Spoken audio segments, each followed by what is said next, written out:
The Newsday continues here on One News Now. I'm Charles Lejano. The government announced its plans to end hunger and malnutrition in all forms during the Health Department's latest Kapihan presser earlier today. To discuss this with us, we have Jen Calimon reporting live from Malabon. Good afternoon, Jen. Could you tell us how the COVID-19 pandemic affected local hunger and malnutrition and what the authorities intend to do about this? Yes, Charles, because of the lockdowns and mobility restrictions, people had limited access to food. And we know that despite food items given by the national and local government, nutrients from instant noodles and canned goods are insufficient to almost none. Aside from this, Charles, the nutrition programs and services of the government, as well as maternal health services, were affected during this pandemic.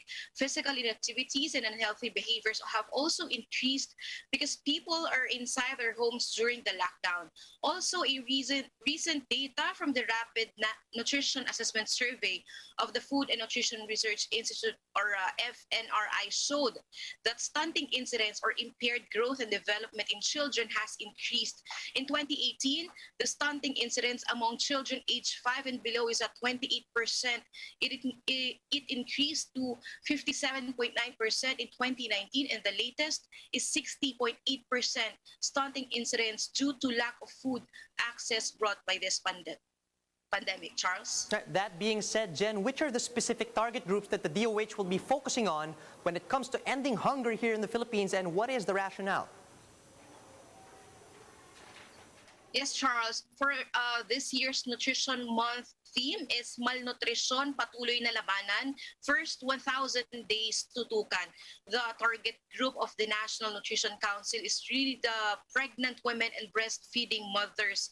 The NNC says that these mothers need to understand that the first 1,000 days of their children, meaning from conception period, years of age, is really important because this is the golden window of opportunity where health, nutrition, and development foundations are established, and also because malnutrition can be prevented during the first 1,000 days of life of a child.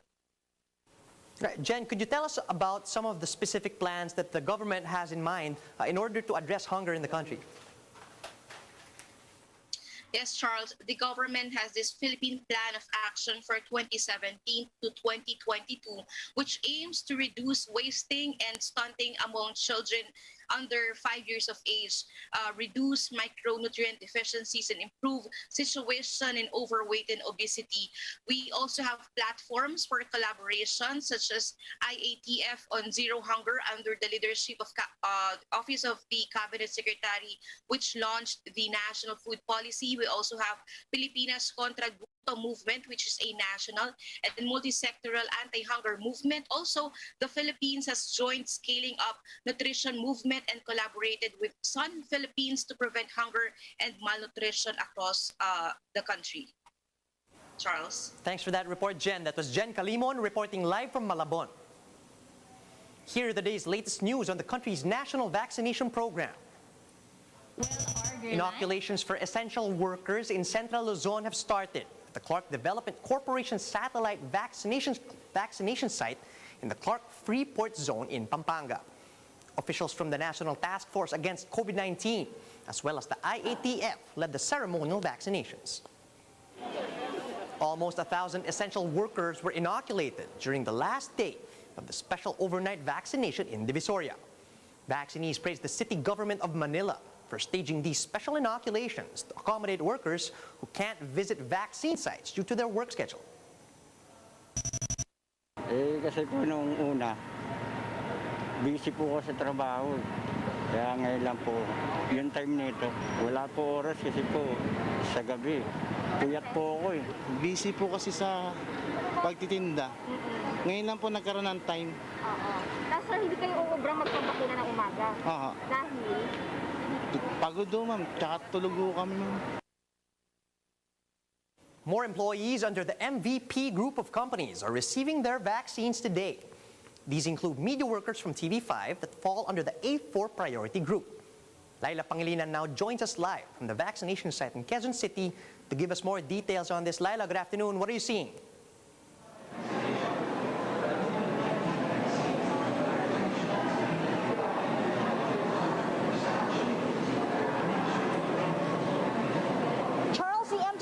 SS compound in Old Balara, Quezon City is on its second day of inoculating employees from the MVP group.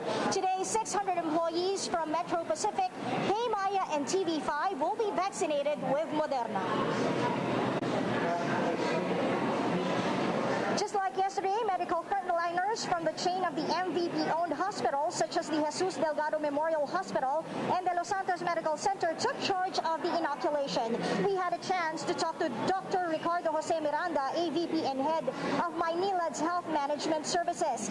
He said that supply willing, the MVP initiative of vaccinating its employees will aid in the government's aim to reach population control or herd immunity before the end of the year.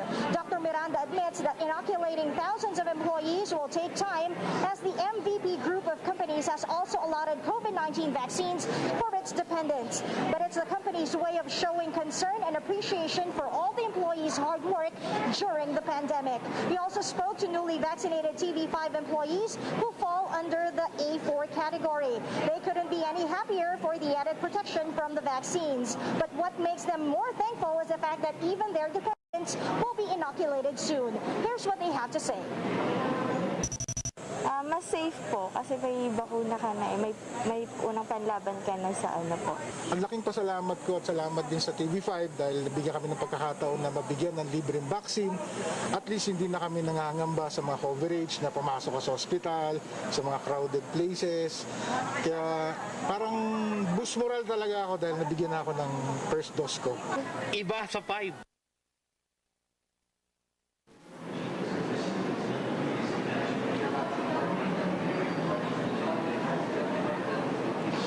The Human Resources Department of TV5 has also announced that all vaccinated employees may opt to take the day off or will be granted a paid leave today so that they can further observe any adverse reactions. And that's the latest here, Charles. Vaxxed to you. Bunch of smiles over there. Thanks for those updates. That was Laila Pangilinan reporting happily live from Quezon City.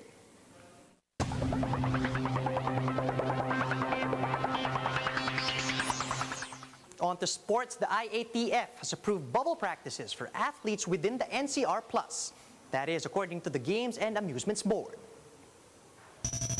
GAB Chairman Mitra tells One News's agenda that professional athletes will now be allowed to train within the area, but only in bubbles. And moving forward, Mitra says the IATF has also ordered Gov't to sit down with the Philippine Sports Commission and the Health Department to come up with a framework for the resumption of sports events that could also possibly allow live audiences. They have to be in a bubble. But who wants to be in a bubble? It's so hard. Nakita niyo naman, di ba? Merong mga mental effects na, di ba? Merong mga family affairs and all these things. So medyo nag-i-innovate po. Nag-a-adapt tayo sa situation. Meanwhile, sports analyst Quinito Henson believes that the PBA is eyeing to reopen its season at the Inares Sports Arena in Pasig City. Henson said PBA Commissioner Willie Marshall is now looking to propose this move to the IATF and the Pasig LGU. Commissioner is planning a courtesy call on Mayor Vico Soto to be able to iron out already the way to be able to do that. But of course, this has to be done with the approval of Chairman Mitra, who is here, and also the IATF when it is presented. So I mentioned that, Sito, because you were saying about why PBA teams are practicing in certain areas. It's really because of the conditions imposed by IATF. On now to tennis news, Alex Ayala has won her first match in her maiden Wimbledon campaign. The Filipina tennis prodigy defeated Argentina's Solana Sierra in the opening round of the Wimbledon girls singles tournament in London. Ayala cruised through the opening set with a score of 6-2, and Sierra put up a fight in the second set, but the Filipina ace eventually overpowered her and sealed the win at 6-4. Ayala is looking to secure her third Grand Slam title this year, following her 2021 French Open girls doubles victory last June. And those are the top stories at this hour. Join us later at 1 p.m. as we continue to monitor the day's biggest stories. You can also catch One News on Signal Play.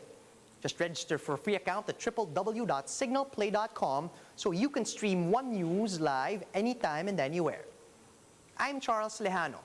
Mask on, wash hands, and stay safe, Philippines. We are One News.